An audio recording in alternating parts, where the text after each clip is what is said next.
Well, it's a great pleasure to see so many people here this afternoon to hear the Australian Ambassador to the United States, the Honourable Kim Beazley, and to welcome him to Indiana University. He's been here now a couple of days, was in Indianapolis yesterday, Bloomington today, and back to Indianapolis again tomorrow.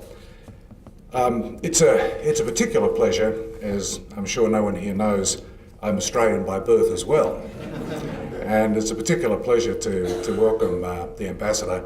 I met him a couple of times in Australia when he was in one of his numerous ministerial positions when he was a minister. And I remember, as a personal comment, we had him open a new supercomputing facility at Australian National University, where I then was. I think we had, during that period, we had about half a dozen ministers through to open new facilities. We were very active in information technology at the time, and myself and my colleagues always remember the Ambassador as being the most interested by far of all the ministers who came. In fact, probably would have stayed a lot longer that day to see the new technology we had just introduced as well. So it's a particular pleasure to welcome here in that regard, but also because of the what's now become a very deep partnership with what was my alma mater, the Australian National University, where the Ambassador was Chancellor for a period as well. Upon the announcement of his appointment in 2009, Michael Fililov, a fellow in the Brookings Institute, wrote that Australia's new Ambassador will have to work hard to earn his keep, but no one could be better prepared for this job at this time. The Ambassador is in fact the son of a very distinguished Australian politician, Kim Beazley Sr., and he has in fact spent pretty much his whole life in politics. He earned a bachelor's and a master's degree from the University of Western Australia, his alma mater, and he was awarded a Rhodes Scholarship in 1973. He completed a Master of Philosophy at Balliol College in Oxford, and he wrote his thesis on Soviet and American naval competition in the Indian Ocean. And upon his return to Australia, he tutored and lectured in politics at Murdoch University in Perth in Western Australia before his election to Parliament in 1980. He served as a minister in the Hawke and Keating Labor governments from 1983 to 1996, and without wanting to portray anything about my own political views, I should say that those two governments, the Hawke and Keating Labor governments, I think were in the view of many people the two finest reforming governments, probably that, or certainly among the most finest reforming governments that Australia has ever had. The sheer range of what was accomplished under those two governments, I think recognised by both sides of the political spectrum, certainly in a fairer moment, was really quite remarkable. And the Ambassador's contribution to the work of those two governments was, I think, among the most fundamental. And this can be shown by the fact that at various times he held the portfolios of defence, of finance, transport and communications, of employment, education and training, and of aviation. All of those major portfolios, all of which he served in with great distinction. He culminated his ministerial career by serving as Deputy Prime Minister from 1995 to 1996, and he twice served as leader of the Australian Labor Party and then as leader of the opposition. He served on numerous parliamentary committees, including the Joint Intelligence Committee, Joint Foreign Affairs Committee, and Defence and Trade Committees as well. One of his, I think, previous colleagues, the Honourable Chris Bowen, a member of Australian Parliament representing a seat in New South Wales, who is currently the Minister for Immigration and Citizenship, acknowledged the Ambassador's outstanding political credentials by describing him in a somewhat bittersweet way as the best Prime Minister we never had. Ambassador Beazley retired from politics in 2007 and was appointed the Winthrop Professor in the Department of Politics and International Relations at the University of Western Australia.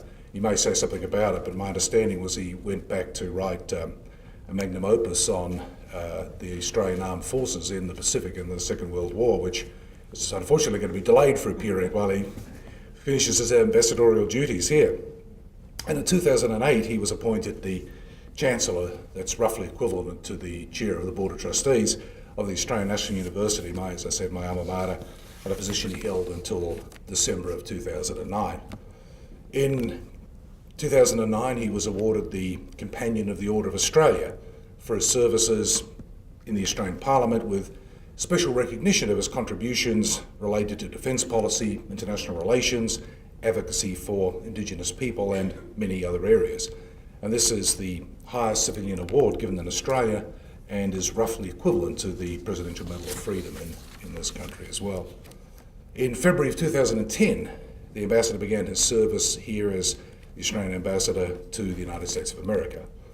And his appointment was, I think, universally welcomed. Even John Howard, the former Prime Minister of Australia and probably one of the ambassador's bitterest political opponents for many years, called the selection a good and sensible appointment. Few can match the ambassador's credentials, which include a deep understanding of American history. You should hear him, actually, it's quite remarkable, with particular expertise in the American Civil War and military hardware.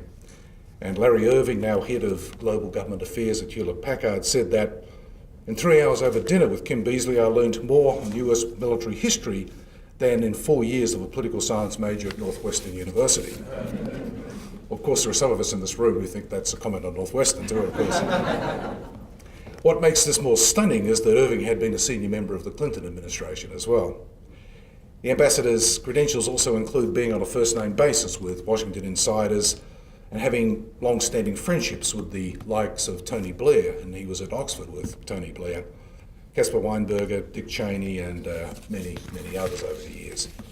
After his retirement from politics, as I indicated, he'd planned to continue teaching international relations in Australian global politics, but when he was offered the ambassadorship of his country to this country, a country that he says he has always had great admiration and respect, he said he did not even blink before accepting.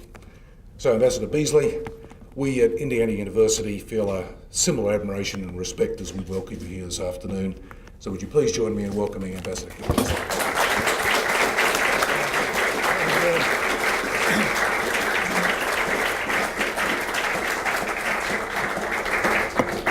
Well, thank you very much, President. I've got to say I've had some pretty good jobs in my time, but none as good as President of the University of Indiana. This has to be one of the all-time great achievements for an Australian academic to have been honoured with the appointment Michael has here.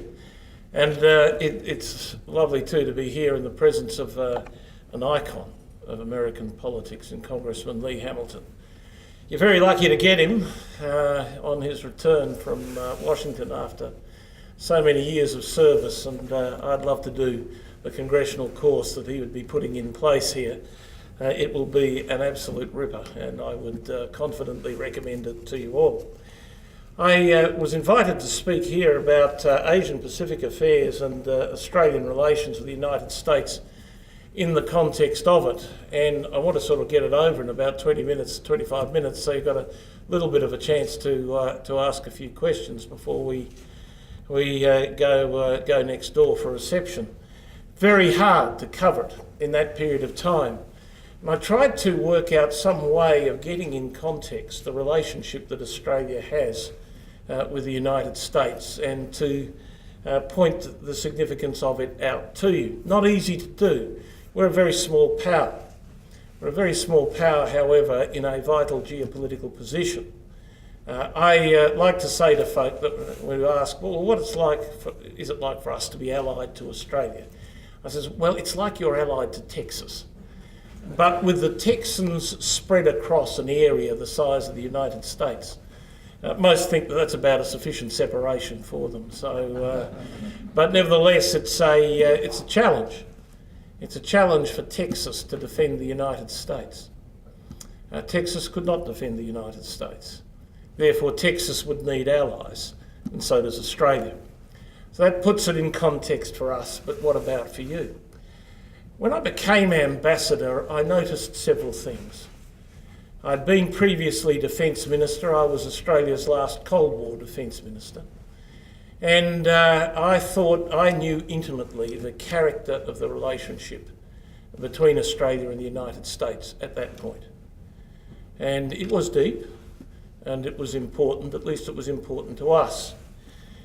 And it struck me with some degree of surprise as I was briefed into my position as ambassador here, that the intelligence relationship, which I had thought was close, was in fact now extraordinarily deep, much deeper and much more comprehensive than I remember it from my time, much more critical to the real-time intelligence concerns of the United States than it had been in my time.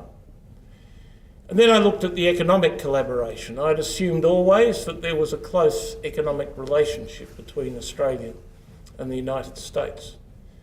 I wasn't prepared to see the extent of Australian penetration of the American economy, and if I get time I'll talk about that a little later. Roughly, if you look at Australia's external economic performance, you could loosely summarise it, and it would be very loose and somewhat misleading, but you could loosely summarise it as Australia sells to China and invests in the United States. That would be the way I would characterise that, which was not a picture that presented itself to me when I was in government at the time that I was Defence Minister of this country. And having seen that depth, I wondered why. Why should things have changed so much in that particular direction over about 15 to 20 years? And I went back to my experiences as Defence Minister when I was in that position from 1984 to 1990. It was the end of the Cold War.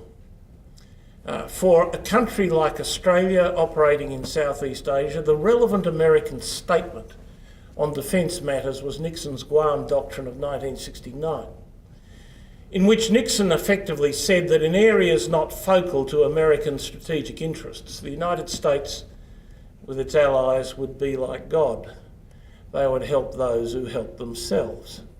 And the challenge, of course, I thought, for us, was that we needed to fashion our own defence so it massively raised the threshold of our dependence on the United States and always kept the character of that relationship in such proportion that we would never oblige the United States to make a difficult decision in defending us, and that we'd obtain maximum benefit from the relationship with the United States in a form that did not involve Americans interposing themselves between Australia and someone else, but that American relationship with Australia enhanced our own independent capabilities. That's a complex concept, and I won't go through it in any great length. I don't have the time to do it. Having said that, we rewrote Australian defence doctrine, and the United States was absolutely furious. And it was in the middle of a period when the US was intensely bracing its allies on their obligations to share the burden in relation to dealing with the Soviet Union. And the cruise missiles were going into Greenham Common, the Pershings into Europe. There was an American dialogue with most of its allies on them making a bigger contribution to alliance relationship. And there is an Australian ally coming in, not kicking over the traces on those elements of the joint activities of Australia and the United States that related to the US deterrent, and they were very, very important, but certainly having a different perspective on what was their priority for security in the Pacific.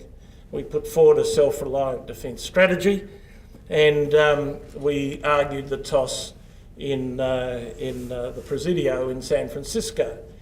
And I remember a conversation where we were on a table, not much bigger, wider than this.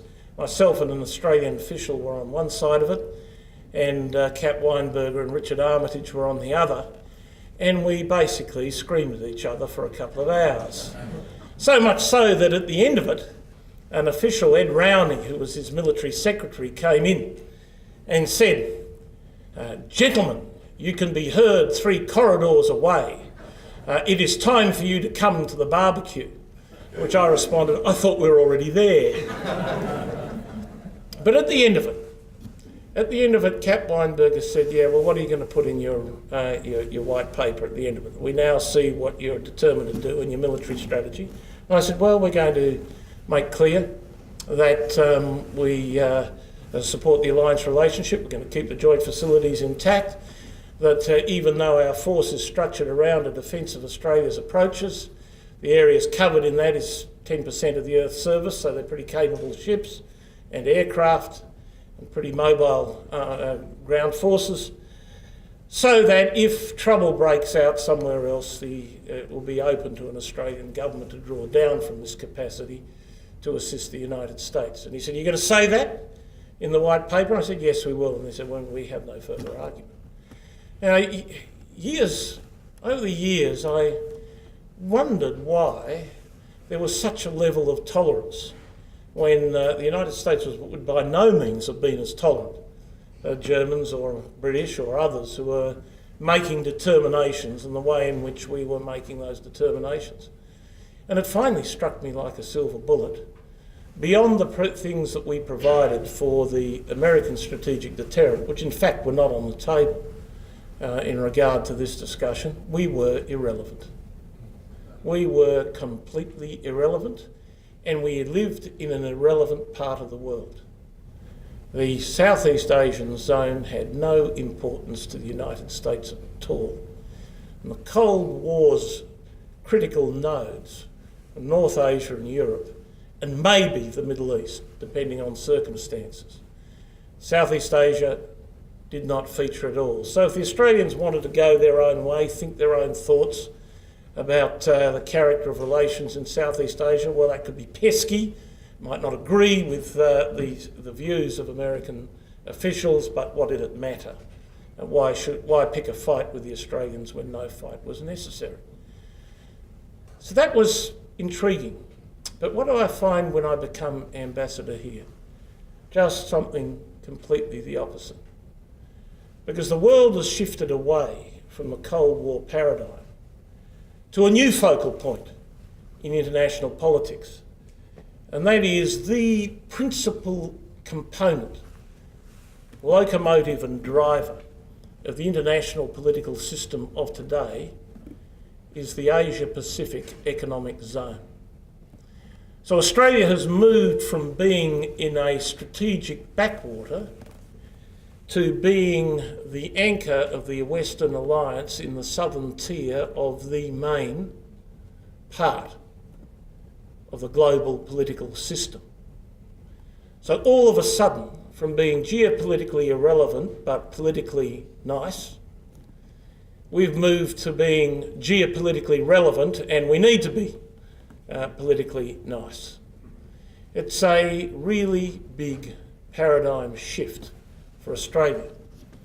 And it's manifest in those things that I alluded to at my opening remarks about how much deeper now the connection is between Australia and the United States. The US, Australia now too, in this process, ironically, benefits a great deal more from the relationship with the US than it did at the height of the Cold War. At the height of the Cold War, in fact, the United States benefited more from the relationship with Australia than the other way around. Australia provided America's early warning of nuclear strike. We doubled, the facilities in Australia doubled American early warning time. Given that that football that the US president carries around with him can launch a strike in 15 minutes, and the distant early warning radar systems in Canada and the United Kingdom provide America with 15 minutes warning, it means that when the Aurora Borealis showed up as a massive Soviet missile strike, there was problems for a president to work out whether or not he ought to fire before he's disarmed. Well, the Australian facility in Narungga gave the United States 30 minutes warning. And right through the Cold War, the person who would have told the American president that the United States was under attack was an Australian Air Force squadron leader commanding a shift at Narungga, looking at Soviet missile launches. That was pretty important. And there were lots of other things that we did which were pretty important too. Now, technology has removed all of that. And instead, what Australia has is an enormous enhancement of its capabilities as it looks at the zone. It's not surprising, therefore, that when you look at Australian views about the international political system, there should be such a coincidence with American views. We don't really disagree on anything important outside the trade area, and in the trade area it's merely us being a whip to your flanks. We could say a bit more about that, but I won't. As I said, I want to finish this in about 10 minutes and allow time for questions. But the view that we have about the significance of the American position in the Asia-Pacific zone is now identical. It wasn't when I came here. When I came here, the US was very reluctant to contemplate increasing its engagement in overarching organisation in the East Asian area, being content to stay back simply with APEC. But at least in part a result of Australian advocacy, it has now joined the East Asian Summit, which is a very important step in managing the political arrangements of the Asia-Pacific zone. So given that the United States has made that move, our perspectives are the same. Our perspectives are much the same on China. We see it in the same way. We actually think that American administrations handle Chinese relations extremely well. We think American public opinion might be somewhat different. We don't necessarily think that American public opinion handles the Chinese relationship very well, but we certainly think that American administrations do. And so there is agreement there. We, with this administration, see eye to eye on some of the global priorities put forward in the value side. For example, nonproliferation.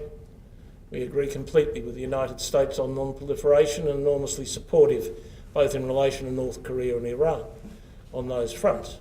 We see peace settlement in the Middle East in much the same way.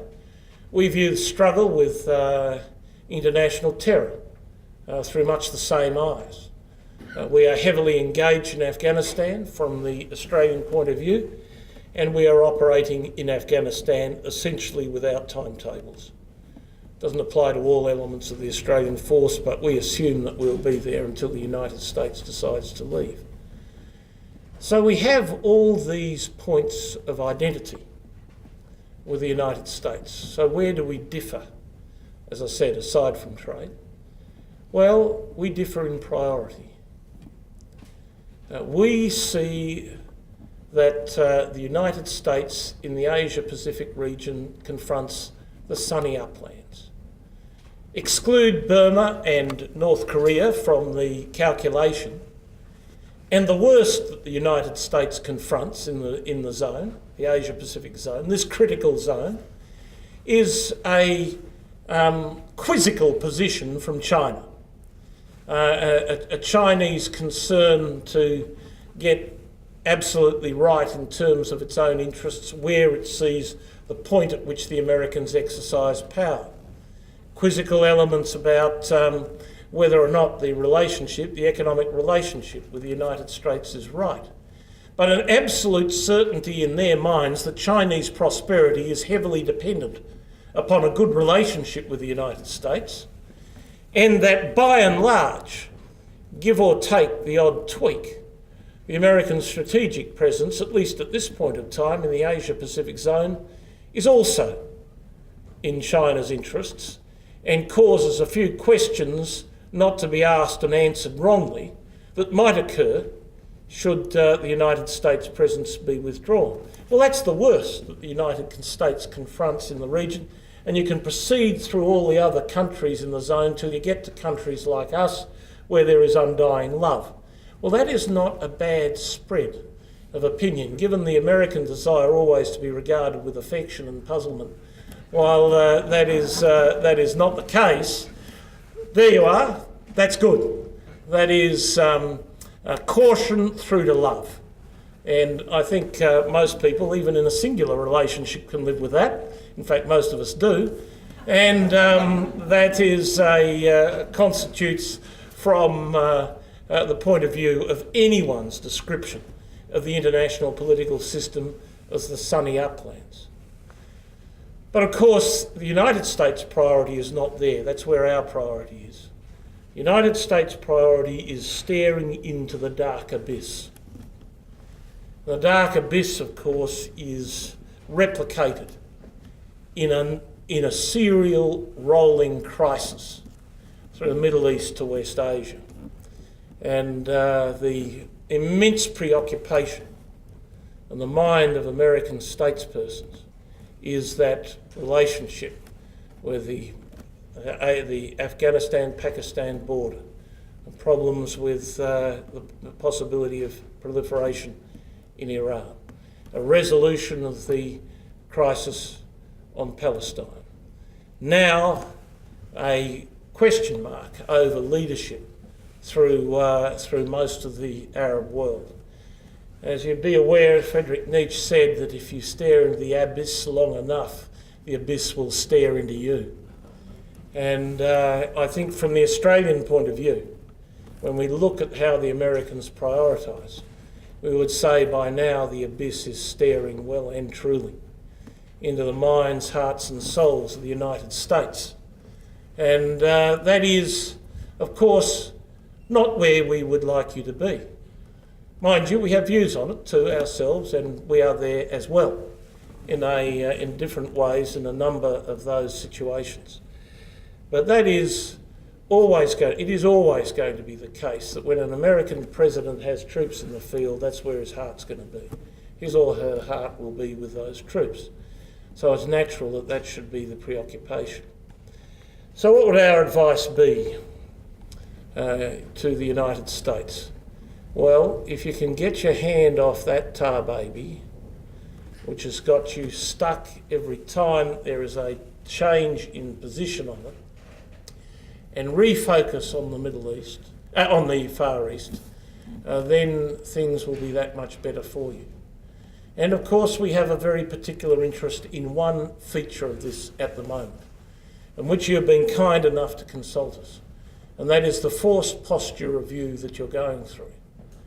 Because there is a sense in the American administration now in defence policy that they have to assign priorities. And there are roughly two priorities out there which can determine your force structure. One is counterinsurgency, with a massive emphasis that makes on manpower, the massive emphasis that it has on the striking capacity of ground forces, and the associated training with small unit operations that are part of that process. Then on the other hand, there is what is relevant in the Asia-Pacific zone, which is maritime priority. The ability for the United States to assert power on the globe's littoral. That's where we are. That's where Australia is, and where Australia would try to influence American policy. In all the other areas of policy, tools of policy, the United States on the whole doesn't have to make choices. We would like the United States to make choices, but they don't have to. If what you're doing is engaging diplomatically, well, you can engage anywhere, really. And the United States has the capacity to do that. But if you have to assign priority for expenditures, and the United States has become quite a low spender on defence, but still massively greater than anyone else. But if you want to do a comparison, in Lyndon Johnson's day, when he was President of the United States, 9% of American GDP was spent on defence. 8% was spent on health. Now 17% of American GDP is spent on health and 4% is spent on defence. And if you remove the wars from the current American defence posture, that goes down to about 2.5. And at 2.5, welcome to the world of Europe and Australia. So that is the picture that is out there now. And in that area, substantial choices have to be made, unavoidable, be made over the next few years. Well, finally, as we sort of advocate to you what sort of priority. You ought to assign your allied relationship. Let me just conclude by saying what Australia brings to the table in the relationship with the United States. Well, firstly, we are a first-class military power in the Southeast Asian context, which, as I said, is the anchor of the southern tier of the now Central Asia-Pacific zone. When we wrote our last white paper on defence, which was published a year or so ago, the Australian GDP is 70% of the combined GDP of the Association of Southeast Asian Nations. We think about Singapore, for example, as a substantial city-state. It is dwarfed by Sydney alone. We think of Vietnam and Indonesia and Malaysia as rapidly growing economies. Thailand, you can add that in too, as rapidly growing economies. Rattle them all together and they come to just a little bit more than Australia. So it is not an insignificant state economically, the 13th largest state economically in the world. It is the 10th largest defence spender in the globe and your 4th largest customer of defence equipment. We have a very close trading relationship, as I said, with China. We are their principal supplier of coal because we are the world's biggest coal exporter.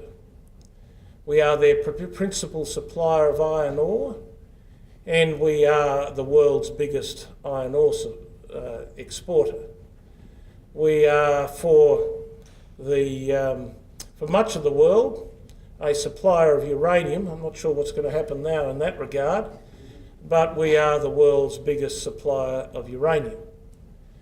And when ConocoPhillips and Chevron finish the process by which they Australianise their companies, at least in production terms, as they move out their bulk of their effort from the United States and elsewhere to the northwest shelf of Western Australia, when they have completed that process, Australia will be the world's biggest liquid natural gas exporter. That's at the end of the decade.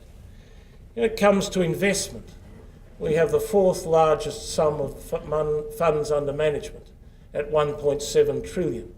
By the end of this decade, it will be 5 trillion. And it will continue to grow at that rate, courtesy of Australian superannuation arrangements. So we'll move by the end of the decade to being the 3rd biggest sum of funds under management.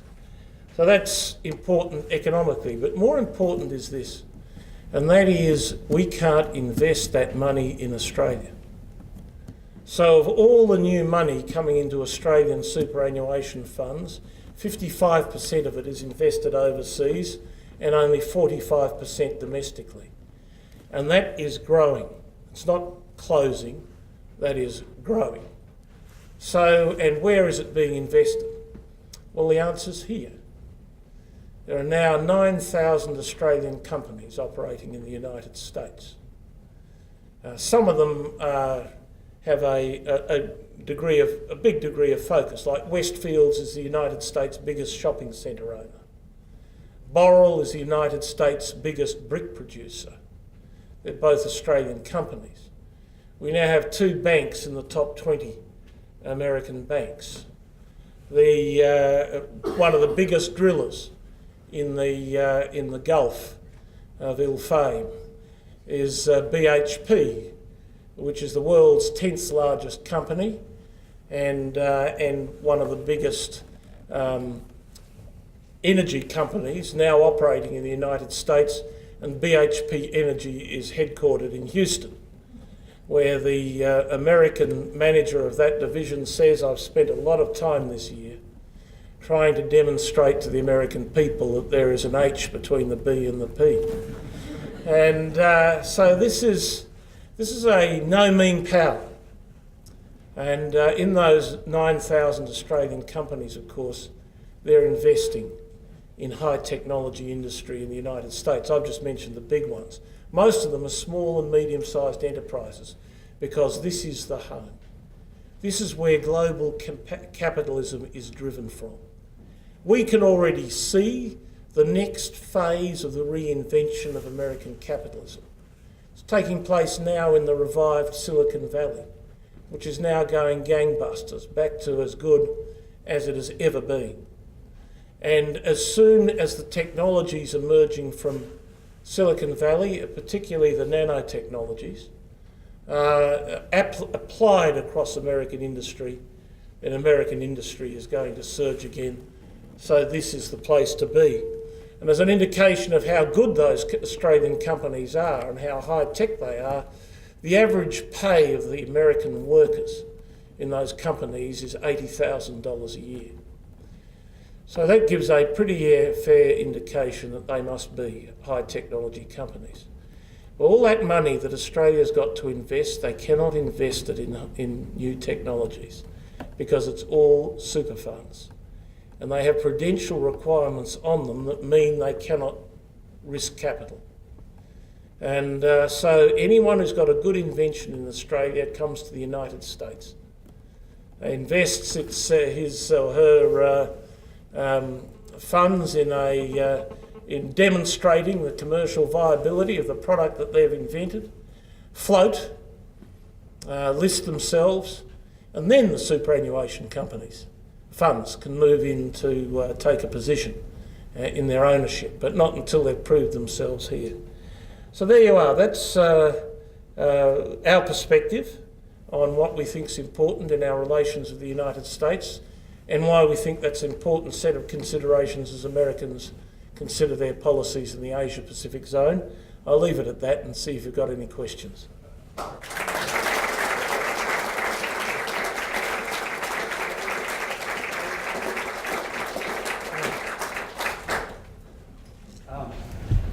My question goes back to in the early 80s when Hawke floated the Australian dollar and started to open up the Australian economy to the world.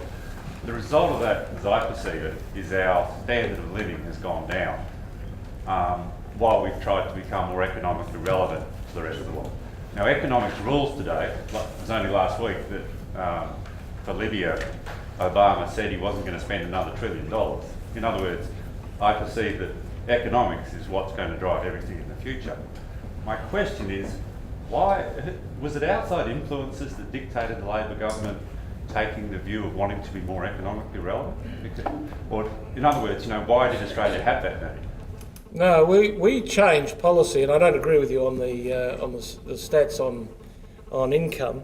We changed policy basically because, despite the fact that we had the highest protective barriers in the world, our manufacturing industry was still collapsing. And so there was a strong view in the union movement that the only chance we had at all, was if what was left of Australian manufacturing became globally competitive and that we opened global markets to us. So when that reform process had completed, as it had largely by 1991, from 1991 to 2005, the Australian economy doubled. Now, for a long time, there was no movement in real wages. That was because, in the first instance, the union movement in Australia, in consultation with the government, decided to freeze wages because we then had centralised wage fixing, because we wanted to shift capital's profit share. And the point about lifting capital's profit share was to encourage the managers of Australian industry, CEOs of Australian industry, to invest in new technologies so that the firms would become competitive. And what the unions asked in return was a social wage. The social wage consisted of quite substantial middle income tax cuts. It consisted of effectively a nationalised healthcare scheme, which was put in place at the time, substantial assistance with access to education, which was also put forward then, and a massive package of skills training so they could shift around in the job market. I think it's true to say in some pockets that were created at the conclusion of that, their wages were down. Other areas, of course, in the Australian economy, wages are up. That picture started to change when we collapsed centralised wage fixing system in 1990 and went to enterprise bargaining.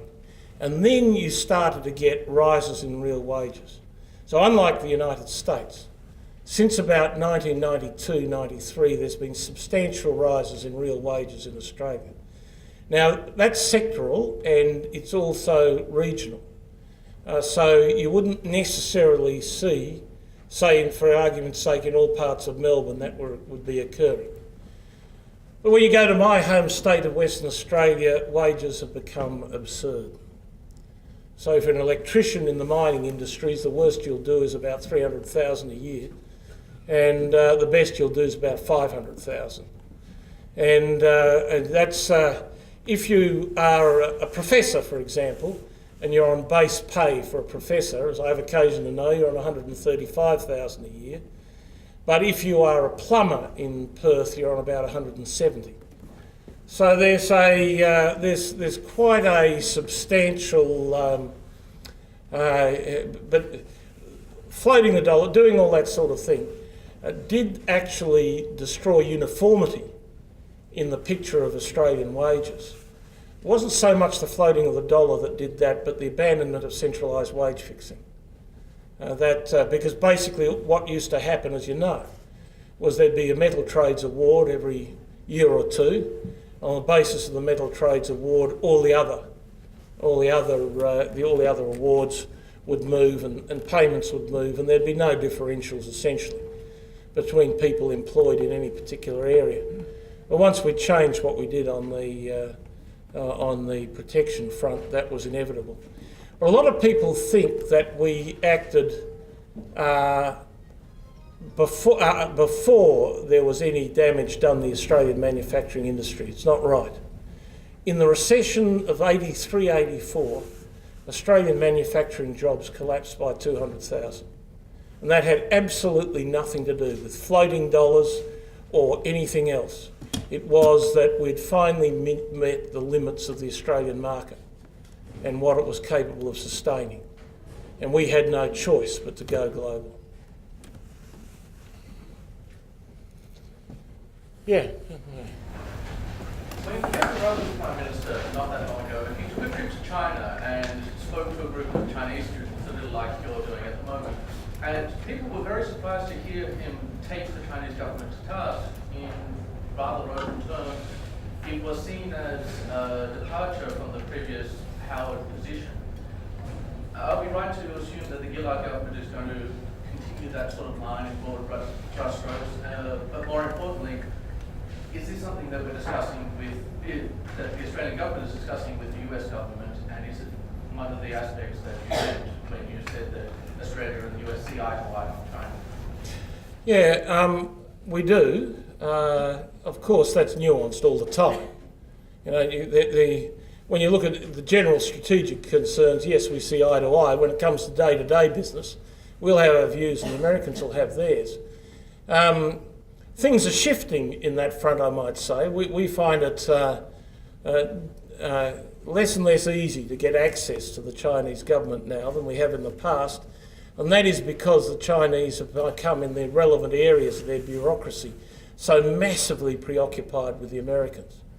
The American-Chinese relationship is really intense now. And the management of it on both the Chinese side and the United States side has seen a lot of the rest of us start to recede somewhat from the picture, so massively important is it to both sides on that front. The position of the Rudd government was that what we needed to do in positioning ourselves vis-a-vis China was to be a candid friend. He developed a thesis in drawing on past practices in Chinese diplomacy to identify such a role and to suggest that that would be the sort of role that Australia wanted to play. No, the Australian position hasn't shifted since that point. From time to time that has created concerns and the odd tetchy point in the relationship. But I think that there is a recognition in China that Australia is a very stable and important supplier, and so they are cautious This could change tomorrow, but they are cautious about confrontation. And that's so that thing to which that attitude, that stance to which you allude, still has viability with a relatively low price attached to it. I think the degree of significance that China attaches to the relationship with Australia is indicated in the fact that what I'm told, the Chinese consulate in Perth is larger than the American embassy in Canberra. But, so it's they have us in focus and vice versa. But we have such a massive advantage in transport costs, massive advantage in quality of minerals, that Australia has an ability to be relatively courageous in the relationship if the Australians choose to be. Yeah. Thank you for coming and sharing your thoughts. This is very interesting. President McRobbie mentioned your work with Indigenous people. And I was wondering if you could share your thoughts about what the United States could learn from Australia in terms of taking care of its Indigenous peoples. Not a whole hell of a lot.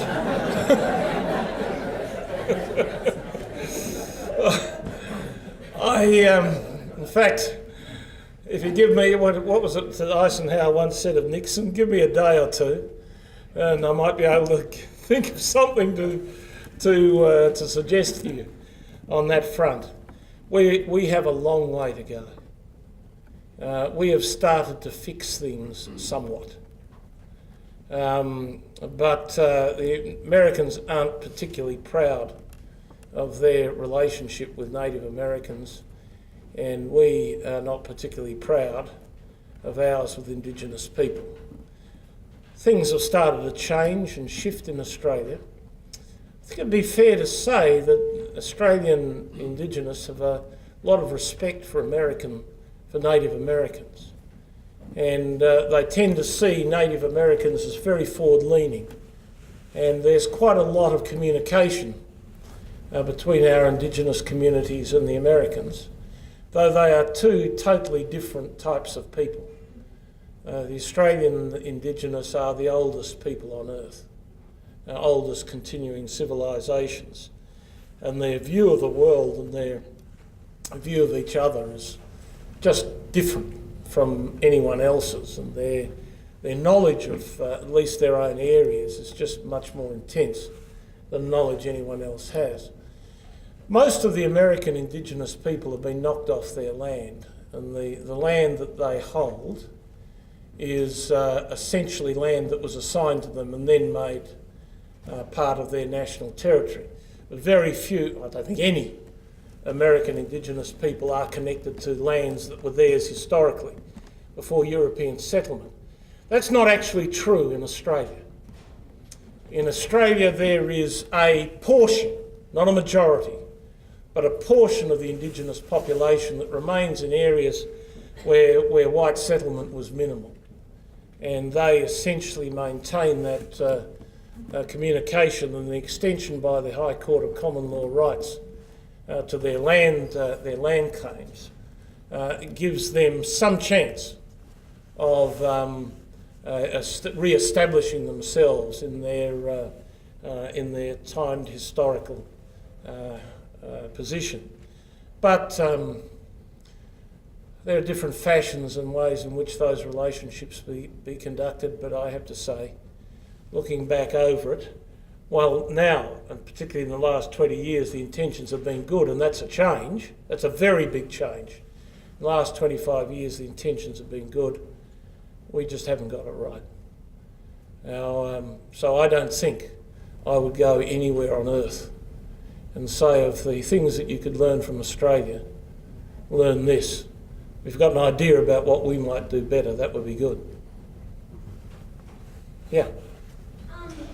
With all your experience in the House of Reps and in the Cabinet and as the leader of the Labor Party, how much strife do you think Kevin Rudd would be in after his recent confessions on Q&A? And also, were these entirely selfless confessions, or is there obviously a bid for leadership there? Look, I've got a camera on me. We'll have a cup of coffee later. Look, I did not see the question and answer on Q&A. But you asked the question, is he in any sort of trouble? No, of course he's not. And you know, in politics, you basically defend yourself.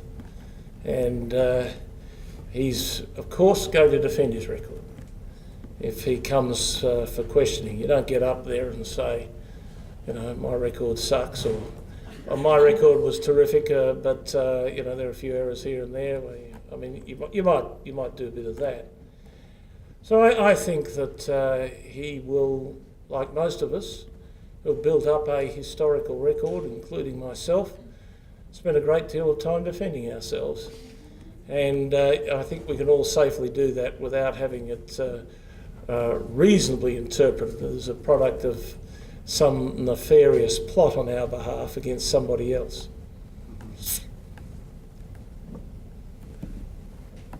Good. Thanks.